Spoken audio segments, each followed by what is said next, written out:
I have this thing about time. Now, I'm not talking philosophically, although I'm happy to consider the philosophical aspects of time.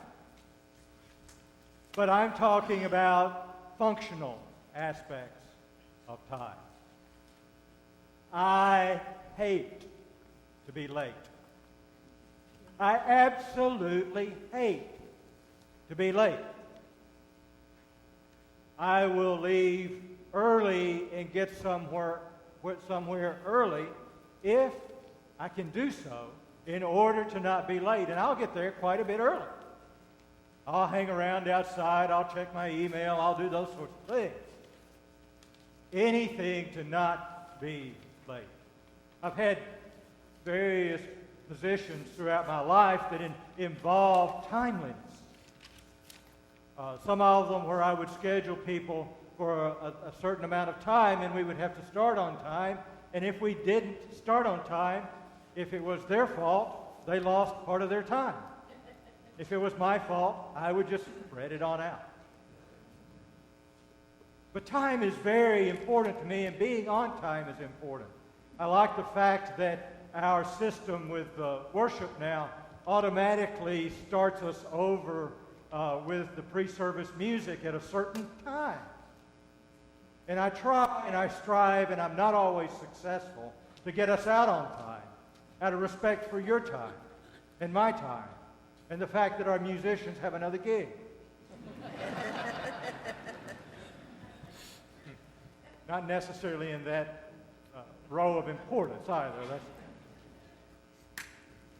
So I really try to be on time. The other part of that, though, is that I also hate waiting. How about you? You like waiting? I don't like it at all. And I can go to someone's office where I have an appointment at a certain time, and if they're running late for whatever reasons and I have to wait, well, it can get a little testy. Now, I don't want anyone to see it. I don't want anyone to know it. But it will start out with me just kind of glancing around, wondering who's going in before me. Are they really sicker than I am? And then I will kind of look away, and then I'll kind of glance down at my watch. I don't want anyone to see me because I don't want anyone to think that it bothers me that much, but it does. And then I will try very, very hard not to sigh. I'm usually not successful. Waiting is such an inconvenience for me, and I hate it. I will sit there and I'll ponder various things. Yesterday morning, the Altar Guild here hosted the area altar guilds, the deanery altar guilds here for a meeting.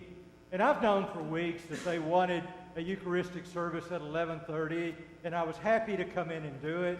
But when I've got a time like that that changes my schedule, then it changes how I anticipate it. So I'm beginning to think early morning yesterday, well, I can get this done, I can get that done, but then I can't do that because I don't. And finally, I just went out and sat down on the lanai. And I sat there and I thought through all the stuff that I wasn't going to get done because I had to leave to come to that meeting at 11:30. So I left early and came to the meeting to do some of the work that I was thinking about. Waiting, waiting, waiting. Hurry up and wait. Our gospel reading today is about waiting. The earliest gospel writers probably wrote at least 40 years after Jesus died. They probably never set eyes on him or heard his words, but they knew from the tradition that was handed down in their areas that he said over and over to his followers, I am going away, but I'm coming back. I'm going away, but I'm coming back. And of course, when they heard that, they didn't want him to go away, and they all thought, he's coming back soon. And these traditions grew up about what that would be like. But here he is it's 40 years later, and he hasn't come back. So what do? Matthew tells a story about waiting.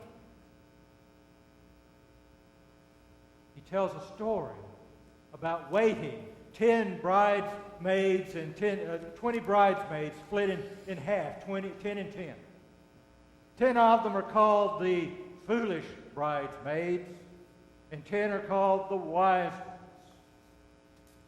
And the 10 foolish ones are the ones who came to wait for the bridegroom and didn't bring any oil. How silly. How silly. But the wise ones are the ones who came and brought oil. They were thinking. And they brought it for the simple purpose of waiting for the arrival of the bridegroom. So what Matthew wants his audience to hear is this. He may not have come back yet, but just wait. Just wait. Now, in my mindset of waiting as being an inconvenience, that's not a very welcome thing to hear. If you like waiting, I suppose it's a good thing. But he says, wait. But waiting is about more than just being an inconvenience to me. Yesterday morning when I was sitting on the lanai worrying through all of these things in my mind, something caught my attention and I looked up. And very high but low enough to recognize was a bald eagle soaring.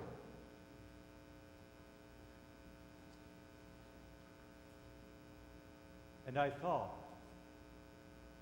waiting can be more than an inconvenience to me. I have sat in operating room, waiting rooms with family members while we waited.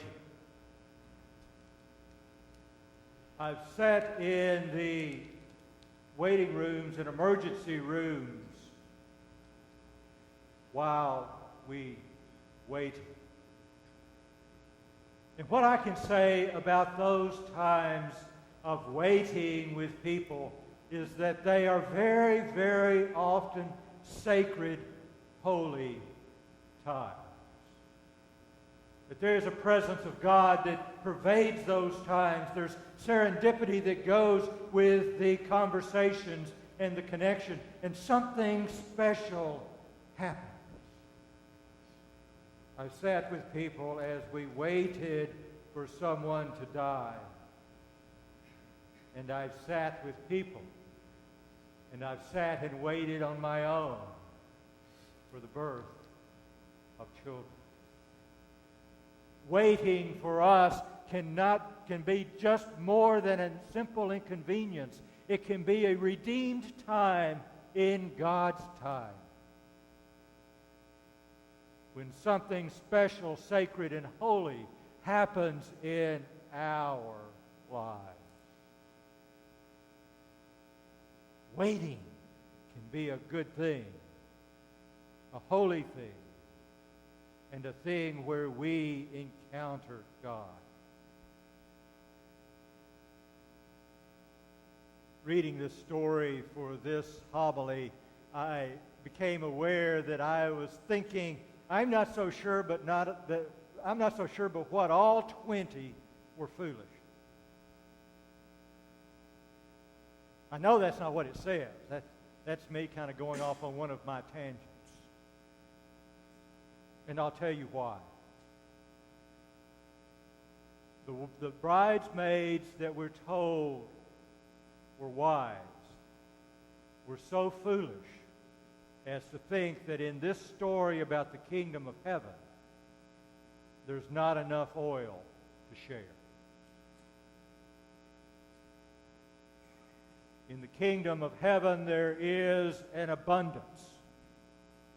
And you and I live in this abundance, and there is enough oil to share. So I want to suggest that in the midst of our conversations and in the midst of our encounters and in the midst of our waiting, that you and I take time to share the oil. Amen.